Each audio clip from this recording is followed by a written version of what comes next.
First off, 24 years, right? Yes. You started in 2000, rose through the ranks, firefighter, fire engineer, lieutenant, captain, district chief, assistant chief, now fire chief.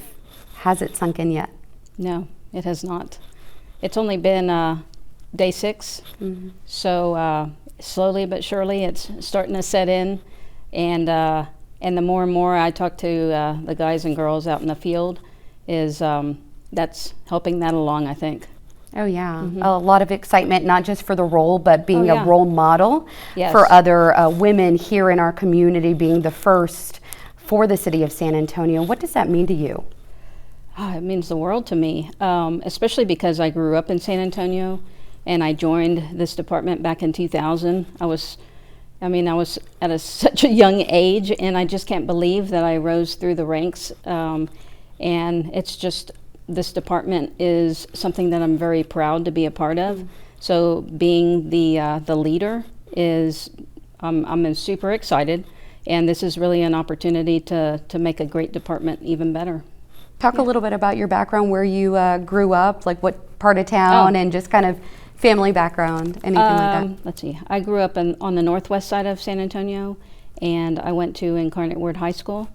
I wanted to be in the medical field. I initially started college at Our Lady of the Lake, and then I moved on, and I was working at a hospital laboratory, and always wanted to be in the fire department. Eventually tested and got in, and I never looked back. It was the best career choice I could have made.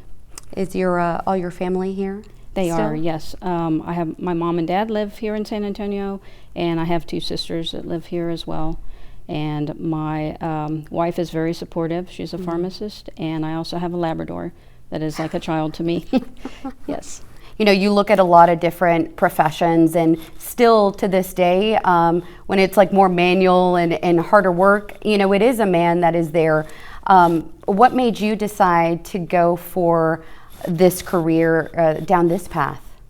Actually, I knew it was going to be physically challenging. I didn't think it was possible because of my size and stature.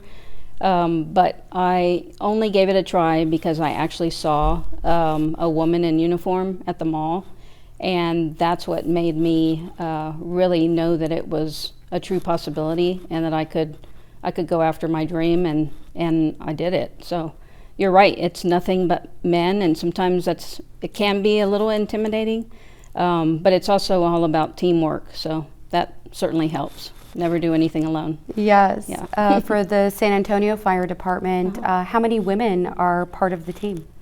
It's just over 100. I believe it's 112 at this point in time. And when I first got in the fire department, there were only 47. Wow, really? Yes. And then in total, how many? Everybody, men, women? It's just over 1,800. So I know the city has just recently approved the budget that includes enough funding for an additional 15 firefighters and fixing some stations that needed some work, some remodeling. Talk about that and how beneficial it will be for the city. Well, I mean, it's always good to make improvements to the fire stations, and whether they're existing or new build stations, because the city has grown so much just in the last few years, and it's very difficult to keep up with the growth. And so, I mean, you know, we never want to overwork the firefighters. So giving them a comfortable, you know, firehouse and the right resources, and just ensuring that they have everything they need. And as far as the additional personnel, those personnel were used to staff enhanced squads, which reduces the workload on the firefighters. So instead of them responding on a fire truck to medical calls, they can respond in those lightweight vehicles, and it just reduces the wear and tear on the larger apparatus that are very costly. Yeah. Ideally, what is the number of firefighters you would like to have? You know, I'm sure that there's limitations with funding, but with this additional 15, are you on par, or is there still room to grow later on? There is always room to grow. Budget, you know, limitations will always be there, And it's always been challenging to add, staff and stations and more fire units and EMS units, because they're very, it's very costly. But just trying to think outside the box and come up with other ways that we can, respond to calls more efficiently. Looking at response times, I don't know the exact number, but I did read that it has increased. That probably is due, to the growing population and just trying to keep up with that demand. We were just named San Antonio fastest growing city in the country, Certainly and is. so it is hard to keep up with everything. Do you know right now what that response time is and what your hope is into where you want to see it go from here? Well, even just the smallest improvement, if you cut down on that time, that in itself is an improvement. Right now, it just varies on what kind of run and what the response plan for that call type is, but always trying to make that better. Where do you think here in the future, we have different parts of the city growing. Is there a certain area you think we need to look into later on for maybe a new fire station, in that certain area? Well, we have a planning division, and that's what their focus is they look at the call types and the response times on those calls to see, where to place the next station, or where we can, make adjustments with the fire units that are in place right now, to maybe, move them to a different firehouse, and that, will improve response times too. Mm-hmm. Do you find one area of town right now is more challenging than another to get to? Not really. No, there's no one particular area that, I mean, we've covered our bases pretty well, I think. Yes. And looking at the department as a whole, now that you're going to be looking at everything, right? Not just one sector of what the fire department does, but as a whole, are there issues, certain issues that you've identified that you want to look into and potentially tackle? Well, we are in the process of doing a complete assessment. There's issues that we think, are existing issues, but, making sure that we validate that by actually going out and visiting with people and hearing them out, what we're calling the listening sessions. So I think that's going to help us validate that those are truly the issues. And then as a team, come up with our vision and objectives, how we're going to move forward. One of the issues is our mental health. Firefighters, they see a lot, and they, they're lacking in sleep. So resiliency is important. We need to make sure that they're healthy so that they can provide, the best service to our community. So that's one of the issues that we're going to be working to develop in that area. And then also the professional development or leadership development, just putting the next generation of leaders in the pipeline and making sure that they're ready to take over the department when I leave, or when other members of the team decide to retire. Mm-hmm. So I think it's important so that we can be prepared for the future. For a while, the San Antonio Association of Professional Firefighters was trying to reach an agreement on the contract, and that was done regarding a wage increase. And so I think that's huge. It's something that departments I've seen across the country, like Phoenix, where I was at. I mean, it's a problem. We want to keep up with paying our first responders what they deserve. 7%. It's huge. It's a stepping stone. And so was there some sense of relief when you finally were able to see the union make this agreement and come together with the city and work together negotiating this agreement? Yes, absolutely. The salary increase was it was something that we've been waiting on for a very long time, and for several years we didn't get a cost of living adjustment. So like you mentioned, the firefighters, they do extremely critical work out there, and they're very well trained, and they actually love to serve their community. So I think they deserve that pay raise, and it was a long time coming. Do you think that 7% was a good percentage, or are you hoping as years come, we'll take another look at it and possibly even a larger increase?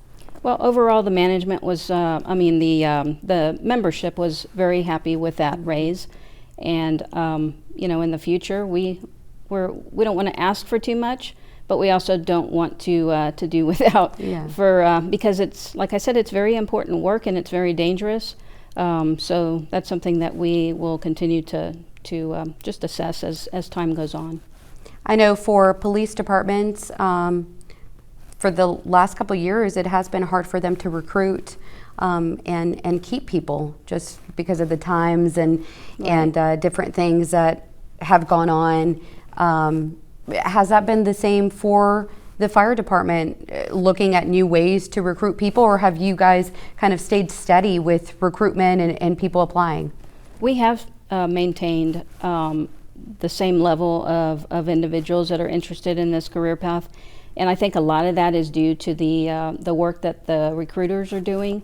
We have several different campaigns. We have, the recruiters are actually engaging with individuals that express interest and maintaining contact with them throughout. And we have, a lot of physical, opportunities to take the physical exam and just to keep them engaged throughout the process, because it can be a lengthy process.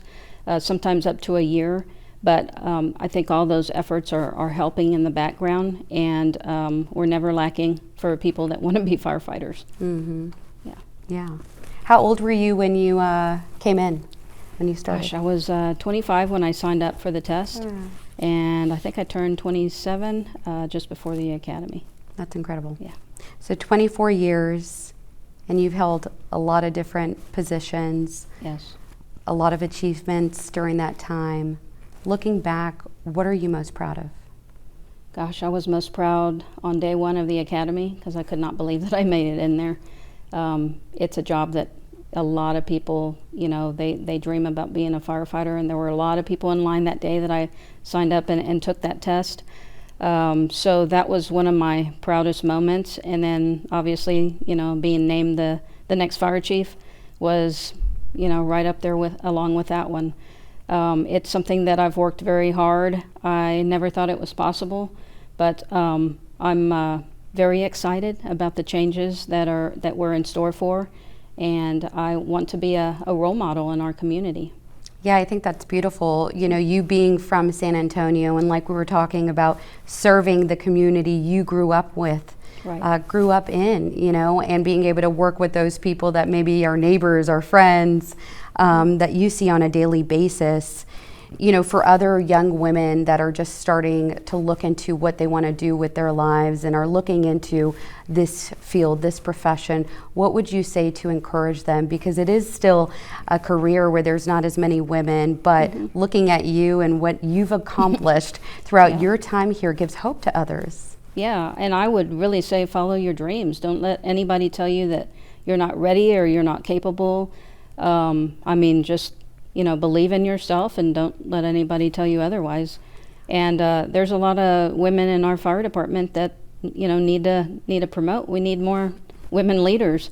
So I will continue to encourage that. And I think the department is better with the, being diverse and inclusive, for sure. There were, I think, 65 applicants for the fire chief position, Yes. and some internally, others around the country. What do you think you put out there that stood out? That's a good question. I think it had a lot to do with my experience over the years.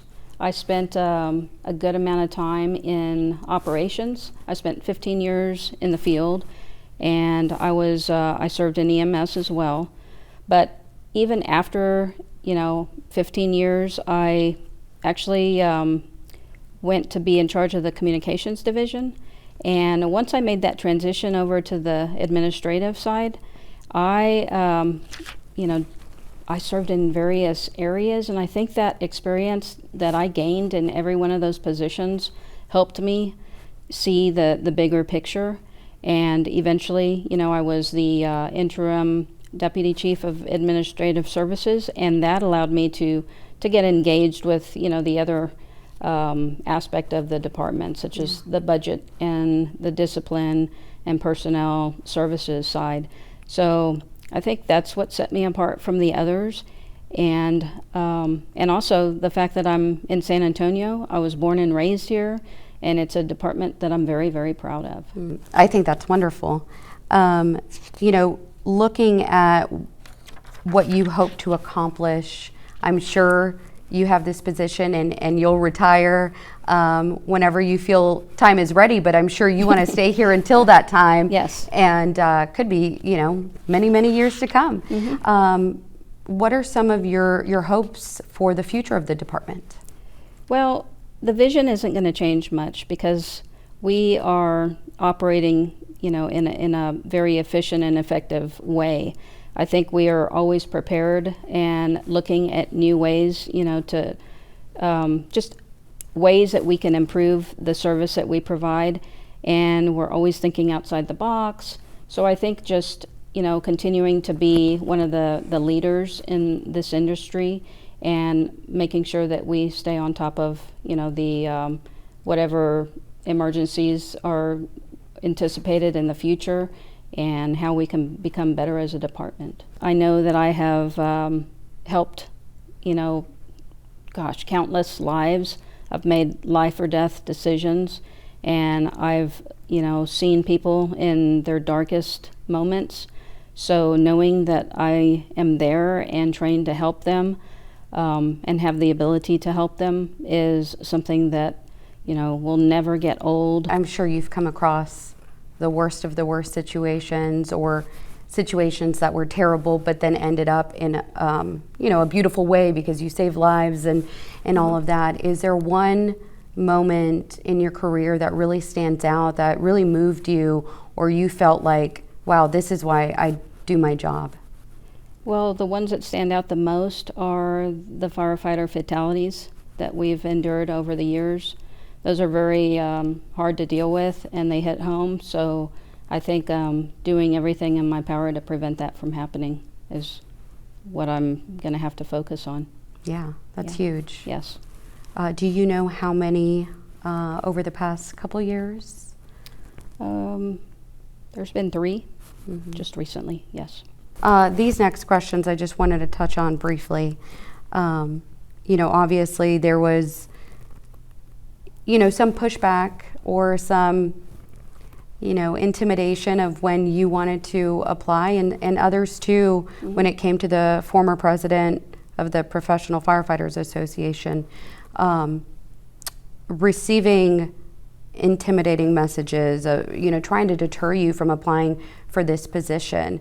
But you rose above that, and you did that anyway.